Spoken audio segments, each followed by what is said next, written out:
Hi everyone, it's July 8th, 2025, and I'm here to talk about my recent metastatic breast cancer diagnosis, which happened on May 15th.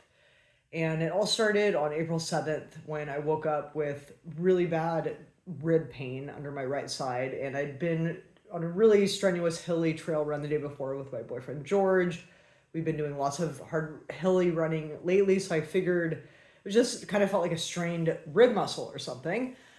But it intensified to the point where every time I would take a deep breath, it would really hurt, like a really bad stabbing pain. So I called the advice nurse at Kaiser, and she told me to go to the doctor. And I went in. They did EKG and a chest X-ray, which were normal, and they said, "Yeah, you probably strained your intercostal muscle. It totally sounds consistent with that, and it's probably going to be several weeks. And be prepared because it can be very painful. And that stabbing feeling you're feeling when you're taking a deep breath is normal." So I went about my life for the next few weeks and continued working and bike riding and running, although running became more difficult. Every time I would run, I would get these bad stabbing stitches, like really bad cramps, and it became so painful I couldn't run anymore. And at that point, it also started feeling like my obliques were strained as well. So I was on a bike ride, which I was still able to do, and I do remember feeling compressed as I was like sitting on my saddle. And so I kind of started feeling around, and I did feel a little bit of swelling under my right rib cage. And right then and there, I knew something was wrong, like seriously wrong. And 2 days later, I went into urgent care. This was May 1st. And I basically told the ER doctor, I think my cancer's back and that it's metastasized to my liver. And he's like, well, hang on here, of course, let's do some diagnostics. But he felt my liver and he said, yeah, I feel what you mean. It's enlarged. Yeah, something's going on. So blood work, ultrasound ordered, and that detected multiple lesions on my liver, measuring about 16 by 14 by 12 centimeters in size total, which is big. And once that happened, they said, well, we don't know what it is yet. And it's like, obviously we know what it is. But they did CT scan, MRI, brain, abdomen, PET scan. And ultimately on May 15th, I got my diagnosis, stage 4 metastatic breast cancer to my liver. I also have about a centimeter sized nodule in my right lung, and I have several small, like less than a centimeter in size, lesions on my bones, including my T12 vertebrae, sternum, right humerus, sacrum. So yeah, it is a complete bomb, obviously, and luckily I was able to take work off for the rest of the year. I'm a teacher, and I'm on summer right now.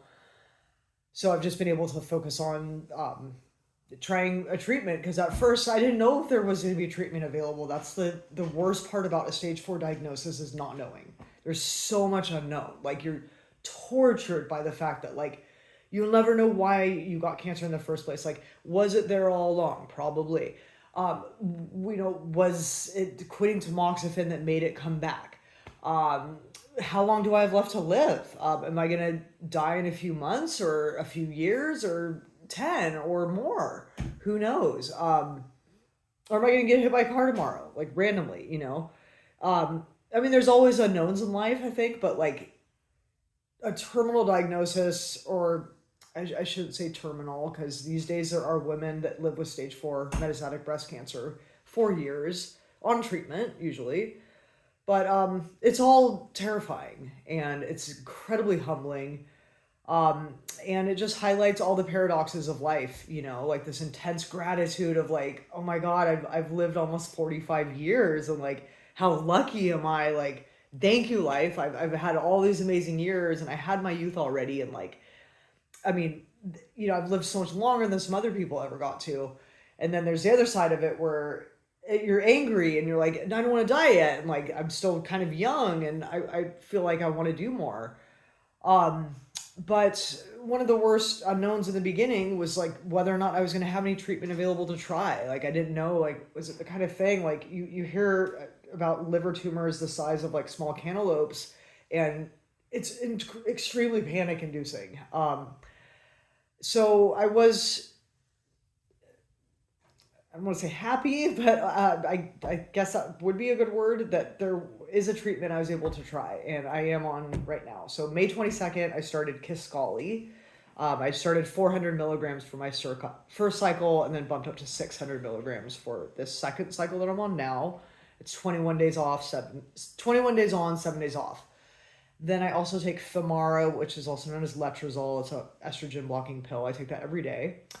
I've had Lupron every 4 weeks. These are injections to put me into menopause, although I'm having an oophorectomy. I'm having my ovaries out on July 31st. So that will put me into menopause and I won't have to do Lupron anymore.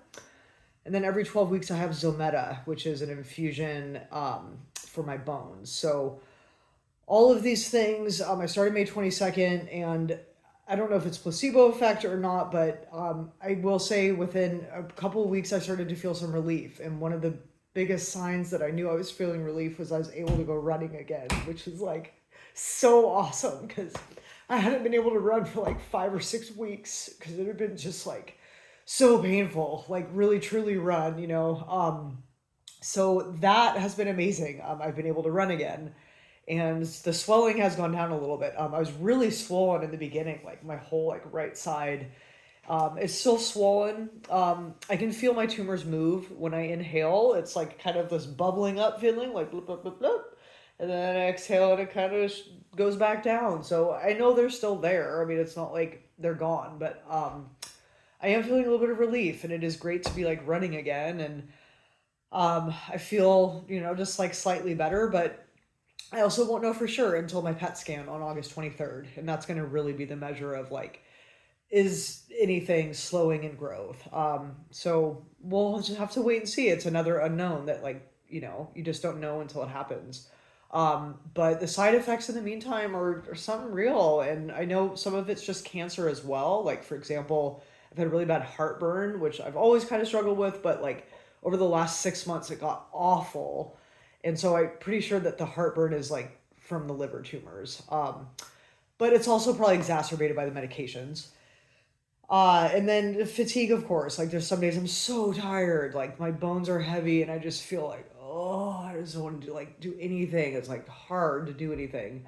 And of course, like emotionally, I mean, big roller coaster. Like again, intense moments of gratitude and like happy I've made it this far in life, and like appreciating that like here I am today, I'm alive right now, and like I was able to go play disc golf today, or like go do something fun. I mean, these are great things, but like on the other hand, just like intense despair and anxiety about the future, and like not knowing how much time I have, and also having fear about like, am I gonna suffer, like when I die. I mean, I watched my dad, I took care of my dad dying from metastatic cancer 3 years ago, and I saw firsthand how difficult it is for somebody to suffer through that, and how much pain he was in. And I don't want to experience that myself. So I do have fears about that, like specifically like the actual act of dying, and like just being in pain and like suffering. So I am gonna probably look into like medically assisted suicide. I mean, I don't know if when that time comes. I hope I'll have that privilege, but life's messy. You never really know like what's gonna happen. So you just kind of have to like see, obviously. But I'm really lucky. I've got such good support from my family and George and friends, and I'm just like grateful for that. And yeah, but it's definitely, this is traumatic. I mean, like I went in for my Zometa infusion a few weeks ago to Kaiser, the same chemo lab where I had my infusion before, and it completely like, I mean, I thought I was totally fine. I walked in there, I was like, yeah, whatever, let's get this thing done. It's only 15 minutes, this ain't nothing.